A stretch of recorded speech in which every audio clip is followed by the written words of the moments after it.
Assalamualaikum semuanya. Oke, kita lanjut mengenai materi kedua mengenai Microsoft Word ya. Jadi sebenarnya apa sih yang dimaksud dengan Microsoft Word? Nah, Microsoft Word ini adalah software atau aplikasi pengolah kata word processing yang merupakan bagian dari Microsoft Office Suite. Ada Microsoft Excel, PowerPoint, dan lain-lain yang dibuat oleh Microsoft Corporation.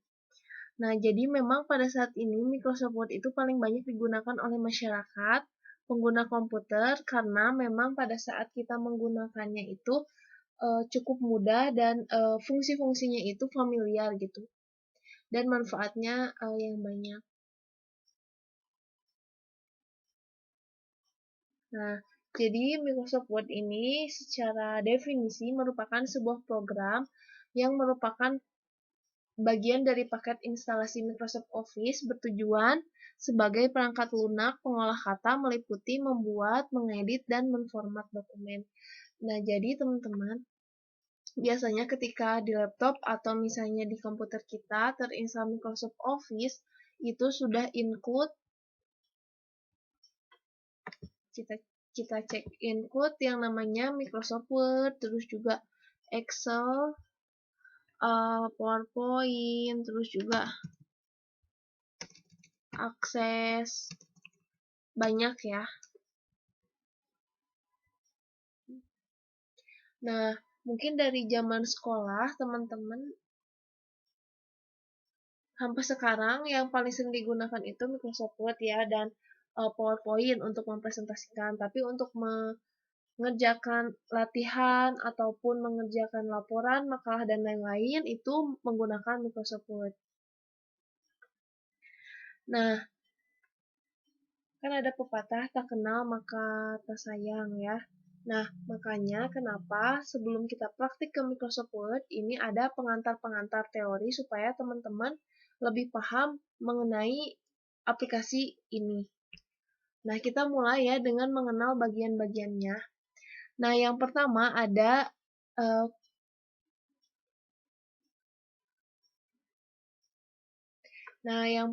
user interface dari Microsoft Word. Yang pertama bisa kita lihat di sini ada Quick Access Toolbar. Nah, di yang mana sih Bu? Yang ini. Nah, ini Quick Access Toolbar. Jadi, tombol shortcut lah intinya untuk membantu teman-teman ketika misalnya mau saving, terus juga mau print. Nah, ini bisa custom ya teman-teman. Jadi misalnya teman-teman pilih aja misalnya ingin ada tabel, boleh dimasukin tentang menggambar tabel. Terus juga ada ingin membuka file yang terakhir dibuka boleh.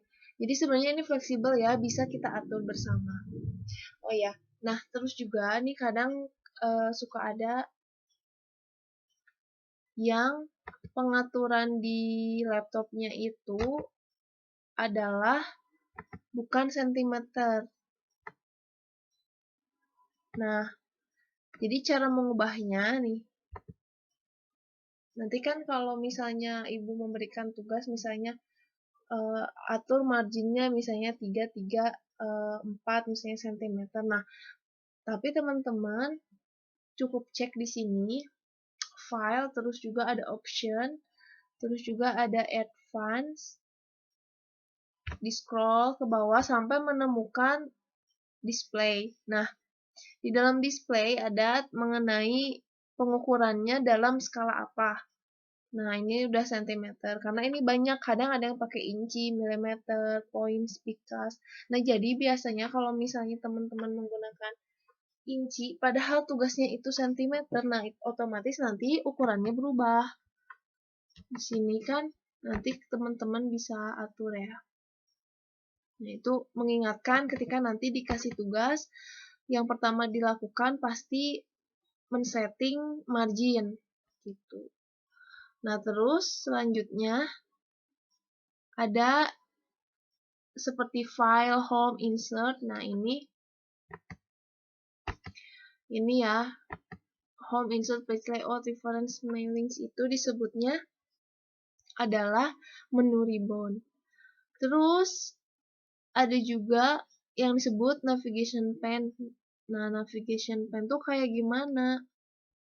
Biasanya ini ada ketika kita membuat daftar isi di sebelah sini.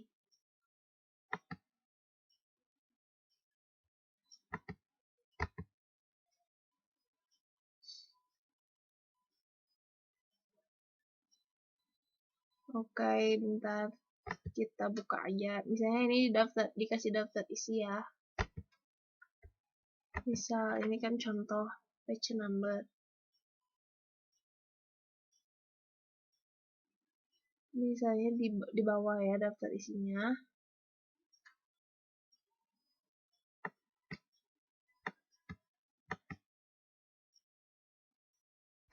Terus kita kasih heading 1, juga heading 2. Terus kita checklist navigation pane. Nah, jadi ini sebenarnya untuk memudahkan sih. Ketika nanti misalnya kita membuat daftar isi otomatis, nah kita tinggal klik aja bab 2 misalnya, terus bab 1 dan selanjutnya. Sebenarnya ini navigasi, jadi kalau mencari langsung pada intinya, nggak usah scroll sampai bawah kayak gini, gitu ya teman-teman. Oke, nah selanjutnya dokumen atau area kerja. Nah, dokumen atau area kerja pasti teman-teman juga tahu ya ini nih. Yang kertas putih ini itu adalah dokumen atau area kerja. Nah, selanjutnya juga ada panel kanan. Nah, terus ada status bar. Nah, status bar ini adalah keterangan yang kalau misalnya di mata kuliah keyboarding skill, teman-teman bisa cek jumlah kata yang kita ketiknya berapa, terus paragrafnya ada berapa, terus jumlah karakternya ada berapa gitu ya. Jadi di sini sebetulnya status mengenai apa yang sudah kita kerjakan di Microsoft Word. Jadi pastinya beda-beda ya setiap dokumen itu. Nah, selanjutnya pengertian dari ribbon. Ribbon ini memegang semua informasi dalam versi sebelumnya dari Microsoft Office dengan cara garis streaming lebih visual melalui serangkaian tab yang mencakup berbagai fitur program yang sangat besar. Untuk pengaksesan ribbon dapat dilakukan dengan mouse, klik pada tab yang diinginkan atau menekan tombol F10 tampil huruf atau angka pada ribbon. Ikuti dengan menekan huruf atau angka untuk memilih menu. Ya, ini ya. Intinya ribbon ini adalah ini. Jadi bisa kita pilih-pilih kan ini banyak. Ada yang tentang home, insert, terus lain-lainnya. Nanti akan kita bahas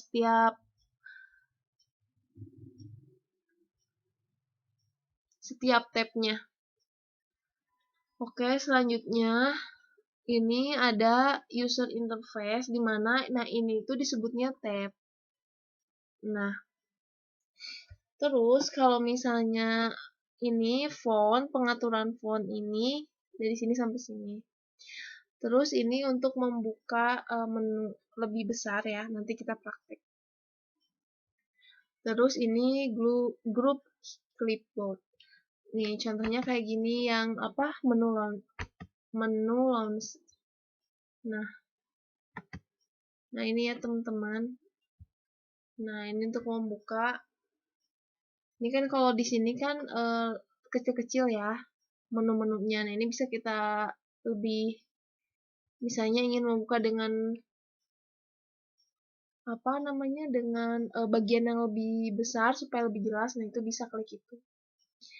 Sebenarnya pasti mungkin teman-teman juga udah sering menggunakan Microsoft Word, cuman memang belum tahu nama-nama dari fungsi yang ada di Microsoft Word.